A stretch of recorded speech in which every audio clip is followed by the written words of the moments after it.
Everybody, welcome to December 15th, 2025, Annapolis Transportation Board.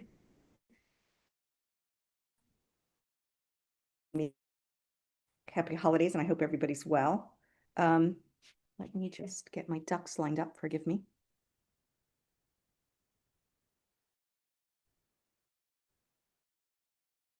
I think we have Beth this evening. Kurt said he has a conflict, but he could pop in if necessary in order to discuss his document.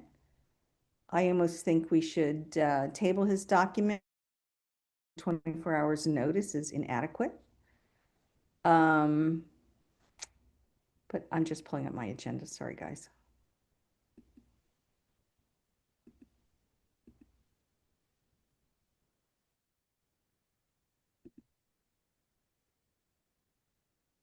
Okay. So I did distribute an agenda. Is that agenda for everyone? Maybe I'll do it this way. Any objections to the agenda? Okay. Objections to agenda, the agenda holds. Proceeding on to minutes. I did distribute minutes from just the last meeting. Does anybody have any comments on the minutes from the November meeting? Could I get a motion to accept the minutes? Motion to accept. Zoe has moved. It's a second. Moved. All in favor? Me. Ed, you're fine? Phineas, everyone's good with the minutes? Yes. Yes. Okay, I think the minutes were universally accepted.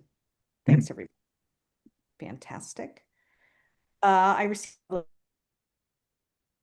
on city council update. This is quite interesting. I can give a city council update. There are no city council members that are going to be present, and Kwaku is unavailable to make the meeting as well. But I did notice that post-election, we do have a new assemblage of folks from the city council that are on the Annapolis Transportation Committee, whereas we are the board. So we have Janice Alsop Johnson from Ward 4, Brooks Schandemeyer from Ward 5, and Rob Savage from Ward 7. And out of those three, Rob would be the consistent party from prior term to this term. I don't know if that means point of contact. I just saw this today, so I'm going to reach out to folks and ask them how they would like to engage. I know historically I would go, or Kurt would go, to the Annapolis Transportation Committee meeting. And then Karma typically, as well as Rhonda Pindell Charles, would participate in our monthly meeting. I don't know what the cadence will be like going forward. Rob is pretty vocal, especially on environment and biking and bike paths. You can even see it on his website. So I think he might be pretty engaged. I don't know the other two very well. I don't know if anybody else has thoughts on that composition.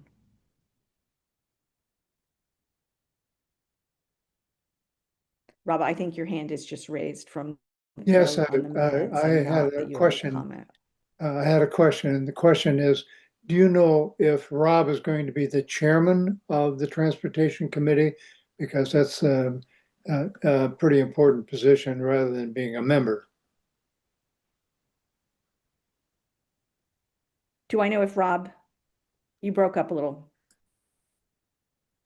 I said, is Rob Savage going to be the chairman of the committee? Because that's going to be the most important position, not just a member of the committee. I do not know. I thought I'd stated no. I do not know how it's going to work and who will be chair. I don't. Sorry, Bob. I did not find that on the public site. It just listed the 3 members. So I thought I would reach out to him as continuation from last time and see, but I don't know the other 2. So it would be interesting to see.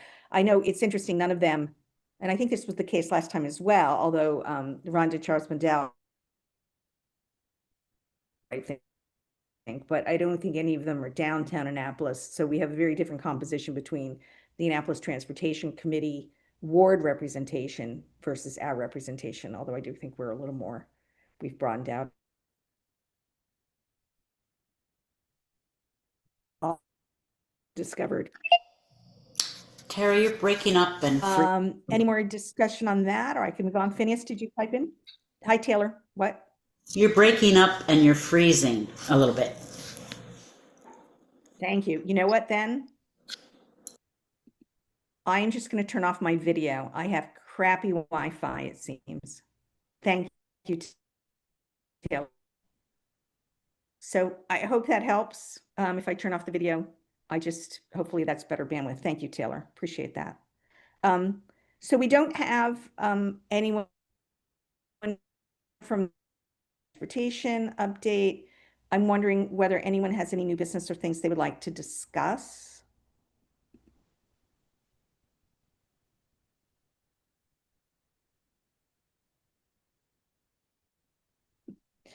All right, we are in a bit of limbo, right, between the last administration and the next one. So it'll be very interesting to see what comes of all of this. I did see everyone's comments. Well, not everyone's, but the people that did comment, and there were quite a few that did see Kurt's note. I just feel like, was it Bob or Ed that mentioned that it was a little too wordy? I think it needs just a slight edit before we distribute it. And I don't know that we need a vote to distribute it. So it's either going to get distributed with edited comments and everybody can chime in and give those, or if we do need to have a vote, and I will check with a legal counsel on that. And if it does need a vote, then we'll just table it for next time. Does anybody object to that, or do they feel strongly it needs to be shared now?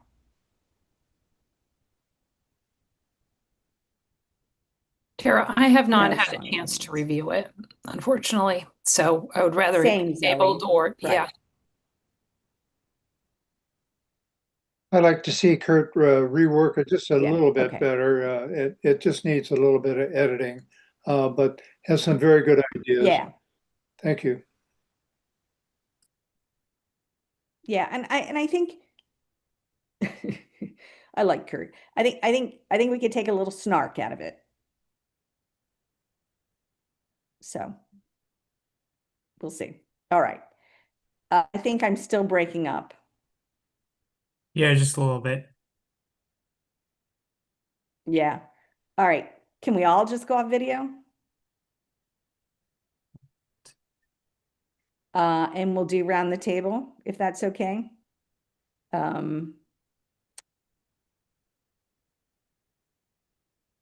So to do round the table, I mean, Bob, I see you in the top left. Do you have anything you'd like to talk about? Let me You get just my need to go audio off on mute, here. right? Yes.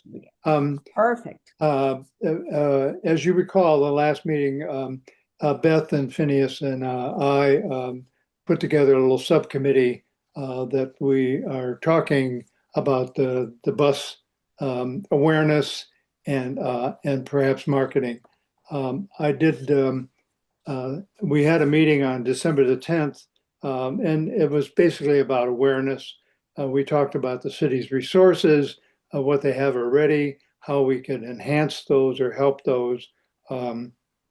We talked about the existing applications that are for buses, plus where the transit, the county transit center is at the mall. By the way, that is 3 bus stops with no information and a big sign that says Transit Center.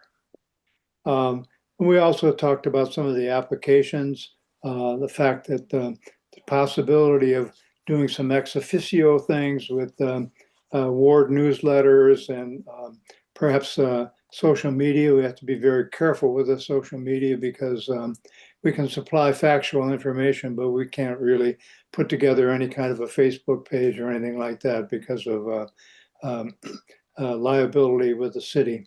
We also talked about QR codes and other information on bus stop signs and on buses. we're going to organize that together after we get some feedback from Beth and Phineas. And then we'll bring it to our subcommittee.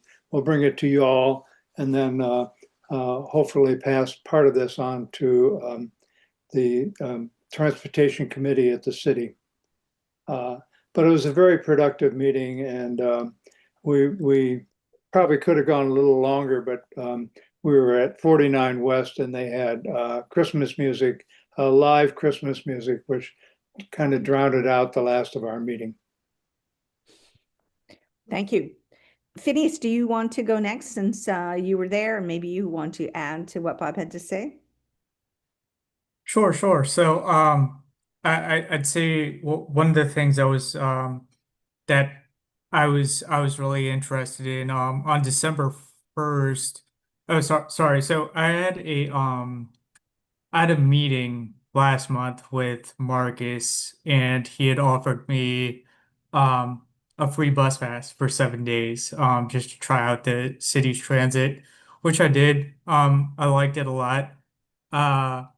And then December 1st, when that pass ran out, I went to the office on Chickman Round Road, and went in to get another one because I found out that there's no online purchasing option for that.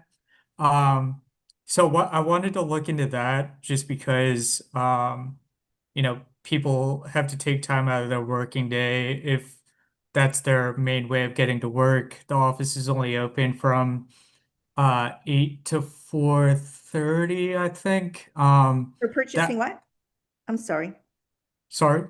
Why would they have to go to the office? Oh, to purchase bus passes. There's no online option to purchase a bus pass.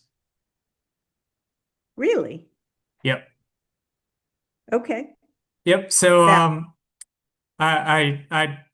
I went in, I purchased a month of bus passes, and I found the hours of the office because the hours of the office on Chickman Round Road aren't on Google. So I actually added that last week.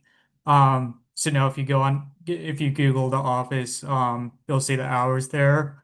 So that's something that I wanted to kind of uh put a microscope on as far as trying to figure out how do we make it readily available for people to just go online and purchase a bus pass rather than using paid leave or unpaid leave to go to the office and get it there physically. So Yeah, I think you might have to connect with the folks at MDOT and figure out how Charm Pass works, or see if Charm Pass is available at the city level, because Mhm. that is sort of the MDOT way. You can get marked train passes, you can get commuter bus passes, etc. So that might be a path. But that is a fantastic discovery. Anything else you wanted to add? I think that was it. I know that there was a conversation there was a lot of conversation about parking too, and a lot of unknown legal obstacles when it came to premium parking. Um, so I do know that there's going to be a new city attorney, so I don't know how much of a hiccup that's going to be with trying to figure out um, communication directly with them. I didn't know if anyone else had any insight on that, but Yeah, just Phineas, wanted to. I think that's more the head of the department. I think there are career lawyers within the department that would be Okay, longstanding that might have that background and be helpful. I wouldn't sweat that too much, but we'll see. got it. Uh, Yep. Phineas That seems to also me the head of the group is more political appointment. Phineas also said that he used GoTrans, the the new bus one where you call them up and say, meet me here and we'll go there. And then we're going to meet him at 3 o'clock, and he showed up. I think they're going to meet him at 3:15, and he showed up and they said, well, we canceled your ride because you were supposed to be here at 3. So that's all screwed up too. We got to figure that one out. Yeah, I should have when I initially made the call, I should have took a screenshot. So it was supposed to pick me up at 3:30 to come meet you guys in downtown Annapolis. And like Bob said, the ride was canceled because the time shifted to 3:15, but I never got a notification saying that the time changed. So I'll try it again and take a screenshot of the time and see what happens. Yeah. Yeah, I wonder if the transportation department has statistics on canceled rides. We'll have to ask Kwaku about that. Interesting. Thank you. Anything more? That's it for me. Sounds like progress, and we'll have a report next month to discuss along with Kurt's memo if it doesn't go out based on email back and forth and sign-offs. Ed, I see you next. Do you have Yes, anything good you'd like evening. to discuss? No, I do not have. Thank you. You bet. Happy holidays. Taylor?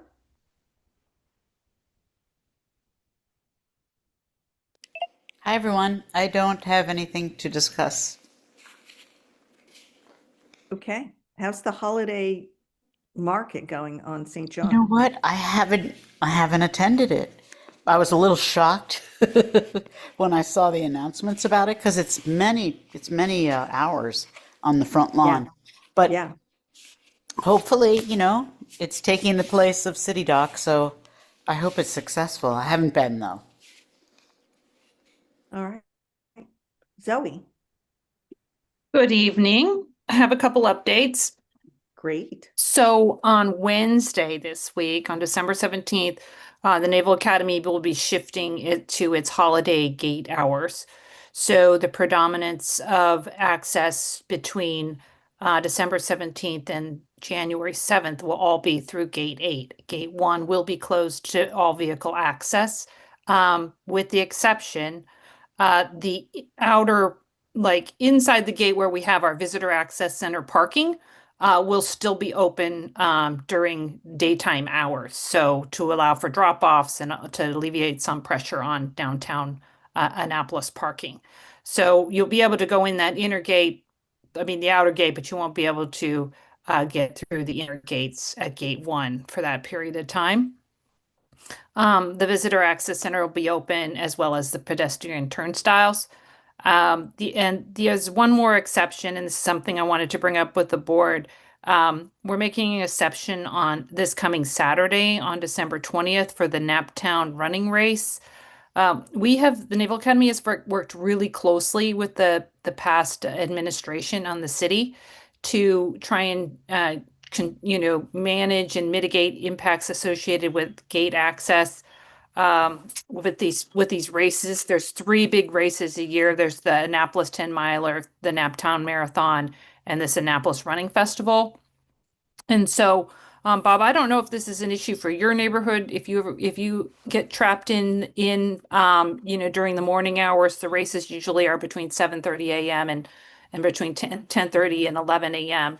is when they kind of restrict a lot of access in and out. So we want to just keep up the momentum and the good relations we have with the city moving forward. But just to keep a heads up that this Saturday is that Naptown race, which will cause a lot of backups downtown Annapolis. So then I have one more update for those who are tracking the work on Wagner and Hanover and the parking outages there. We are with Harry Huntley, Councilman Huntley, working to put on schedule a community meeting. So we'll get it back out to the community with that date. But we just want to let those who are interested in tracking that know that we'll be hosting a meeting here soon to give everybody an update on the status of that project. And with the only other update I have is that the work on on Prince George Street is just starting as well. So any questions with regard to that work and parking outages there on Prince George Street, just reach out. But that's all I have in terms of an update. Zoe, I know you're working with Harry at this particular point, and you're looking at a meeting sometime in January. If you could figure out exactly what that date would be, it would be very important to communicate that to the people who are living around this particular wall situation, and just let them know that it's coming up at that particular time. I think it would be important for you all to put out that information before Christmas, because otherwise they're very frustrated.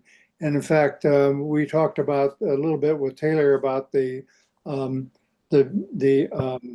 market that's now on the lawn of St. John's. So they had their first market last Saturday, and of course, as I predicted, our particular area was inundated with illegal parkers. There are people that live in the neighborhood that have to circle around multiple times to try to find a parking place. And there were people that were parking illegally on red. And guess what? No citations from premium parking, although they knew that this was going to be an issue. No, I hear you, Bob. We're about 4 weeks out. We're targeting, I think, either January 13th or 15th. I just need to kind of get some ducks in a row on my end, make sure we have the staff we need to support it. But we will get you that date as soon as we lock it in. Great. Thank you very much. Oh, there were no citations? Sorry, Bob. How do we know there were no citations? I'm sorry, how do we know what? How do we know there were no citations? Oh, because I went around and looked at all the cars. I saw all kinds of cars that weren't in our neighborhood, and they didn't have any citations on them, including commercial trucks and things like that. Harry's trying to get some information from Premium of exactly how many citations happen in these areas and in particular times. And the man from Premium Parking is traveling, quote unquote. Thank you. Vince, you're last. Sorry, man. How are you? I don't have anything tonight. All right. Well, sorry to say, that's really everything. Motion to adjourn, folks? Second. Done. All right. I'm assuming everybody agrees. So, Yep. thank you. I wish everyone